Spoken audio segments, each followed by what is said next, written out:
the high price I paid for breaking up. I never thought that love could turn into such hatred and indifference, and this complete lack of understanding of what was happening only increased my confusion and sense of powerlessness. But winning this war didn't bring me the happiness I needed. My name is Mike. I live in a small town in Ohio, where everyone knows each other, and rumors spread faster than the wind spreads seeds. In this cozy, but sometimes stuffy place, every move is in the crosshairs of common ground and personal matters become public domain. I've always believed that life is full of different challenges. Some people lose their jobs and are left without money, others face serious illnesses or family tragedies.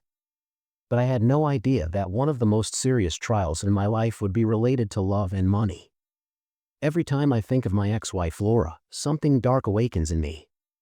We were together for almost 8 years, and like many couples, we had our lighter moments, laughter, traveling, evening outings, and plans for the future. But difficulties began to arise. Laura changed. Aggression, constant nagging, and scandals arising on the most insignificant occasions became our new reality. And so, after much deliberation, we finally decided to break up.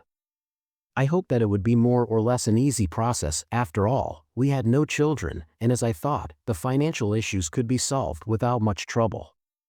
But, as is often the case in life, my hope turned out to be disappointed.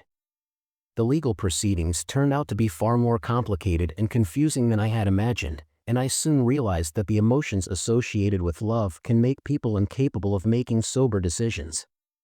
After our decision to break up, Laura changed dramatically. She began to use every opportunity to get back at me, and although outwardly she continued to appear friendly and calm, this mask hid her true intentions, which I was never able to unravel at the time. At that moment, I was too consumed with work, trying to distract myself by running my own small car repair business. I labored relentlessly, hoping I could get a handle on my emotions. But soon her actions showed that she wasn't going to just accept the breakup. Laura began to employ financial manipulation, which soon became a real blow to me. Her first move was to block my access to the joint bank account we had opened together years ago. She suddenly decided that all the funds we had accumulated now belonged to her alone, as if our joint dreams and memories disappeared overnight. I remember standing in the bank, looking at the woman who had once seemed reasonable and kind, the woman I had once been willing to give everything for. It was impossible to believe that she was actually doing this to me. A sense of betrayal filled me, and I realized that things were taking an unexpected and painful turn. The pain of the breakup was exacerbated when I was denied access to the funds she and I had earned together. Every minute I spent waiting for the situation to be resolved became burdensome, and as I searched for a way to deal with this injustice, I was increasingly haunted by questions about what we had lost and why it had happened. When I tried to discuss the situation with Laura, her response was so nonchalant that it struck me to the core. She just smiled and seemed to say peacefully, "You know, we have everything in half. I'm not going to share any more. You'll earn more." These words sounded like she was saying something ordinary, not realizing the shock they caused in me. All our memories, love and life together seemed to disappear, leaving only her cold calculation and desire to take over everything without a trace. I, of course, was not going to give up. Gritting my teeth, I hired a lawyer at that very moment, determined to assert my rights. I knew we were in for a long trial, but I was confident I could get justice. I had no idea what she was really capable of and how her behavior would turn my life into a nightmare. Over the next few weeks, my life became a financial hell. Laura started withdrawing money from her joint bank account. I became increasingly aware that she had left me destitute. I soon noticed that she had also stopped repaying our loans and mortgage, and this completely changed the routine. Paying debts became an unbearable burden for me. Unpaid bills were piling up on me like a snowball, and I didn't know where to go or what to do. The debts on my credit cards were skyrocketing, and every morning I opened my bank statements in utter terror.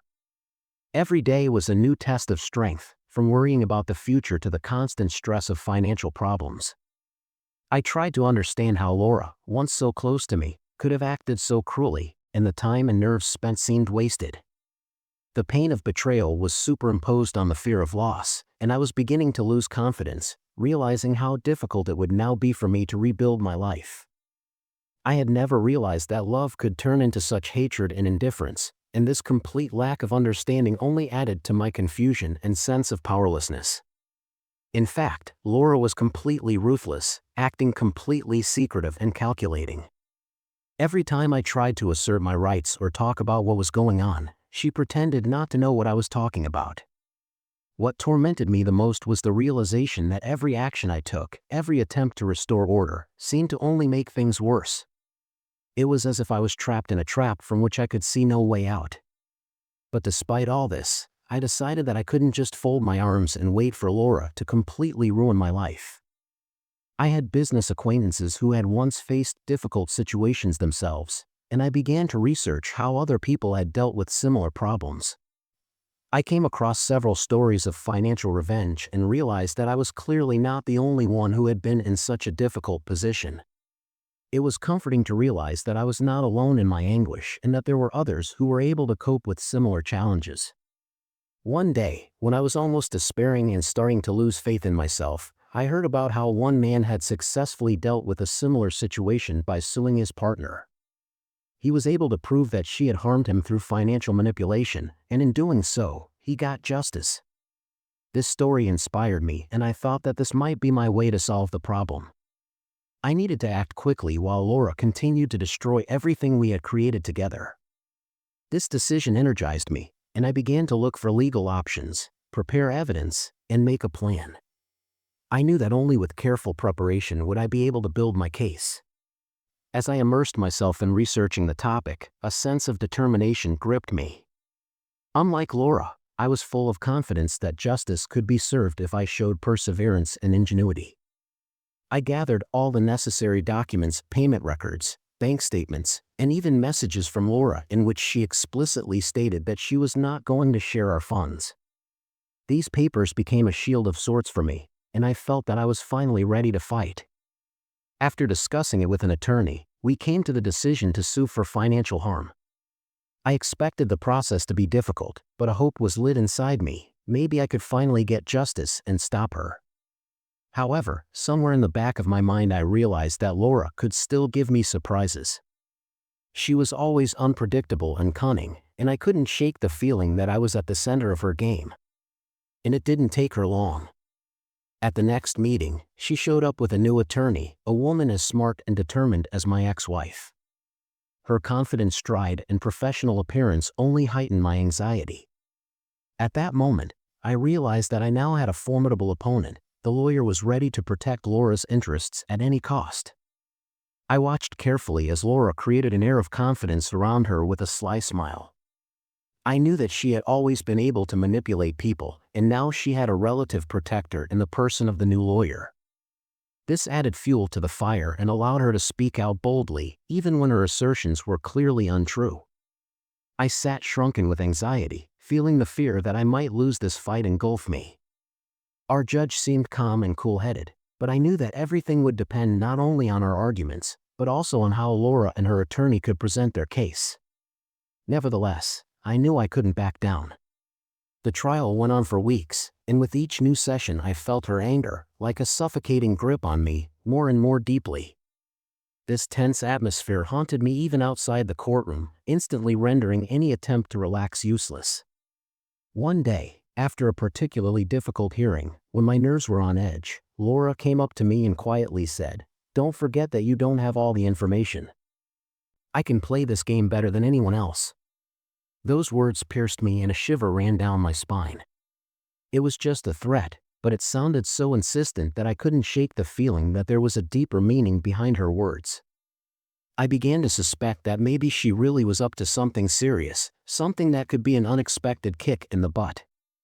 That night I tried unsuccessfully to sleep, pondering what steps I needed to take to protect myself. The next meeting was a disaster.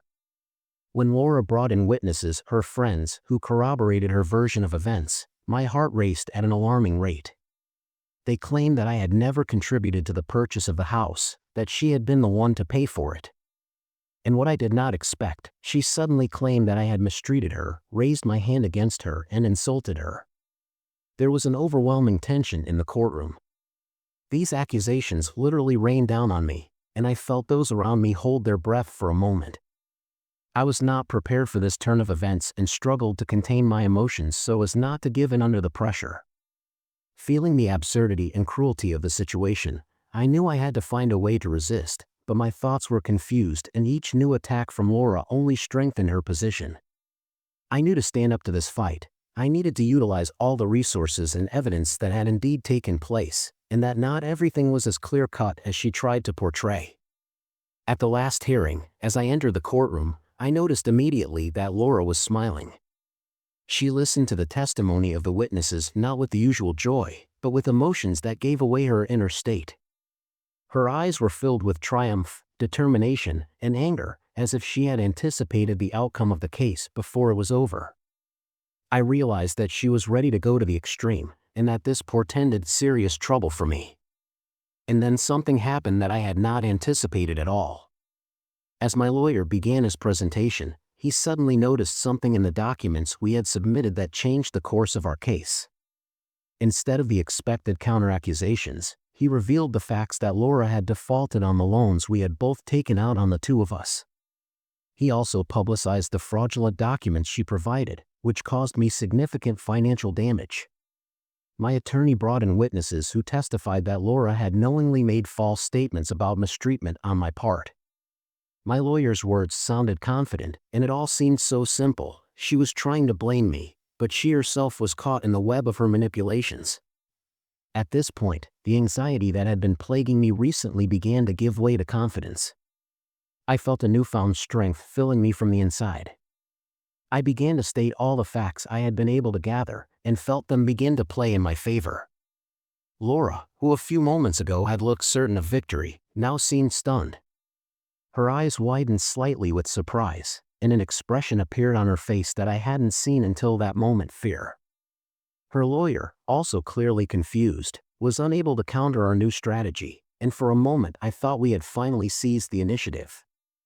I knew we had a real chance to turn the case in our favor, and with each passing minute I believed more and more in our victory. As we walked out of the courtroom, I felt like it had all been for a reason. The tension of the last few weeks had finally begun to recede, and I breathed a sigh of relief. The financial revenge may have been a temporary defeat, but it reflected on Laura. When I looked back on everything that had happened, it seemed to me like a reflection in a mirror that she wouldn't be able to ignore. In the end, the court made a decision. I won the case, and although it sounded like a long-awaited victory, I didn't feel the elation inside me that I had expected. This victory did not erase the pain and betrayal it left in my soul. After everything that had happened, I realized that although fighting her was difficult and at times seemed almost impossible, I was finally able to take control of my life. This experience was a lesson to me about the importance of standing up for myself, but it also left a scar, reminding me of what I went through.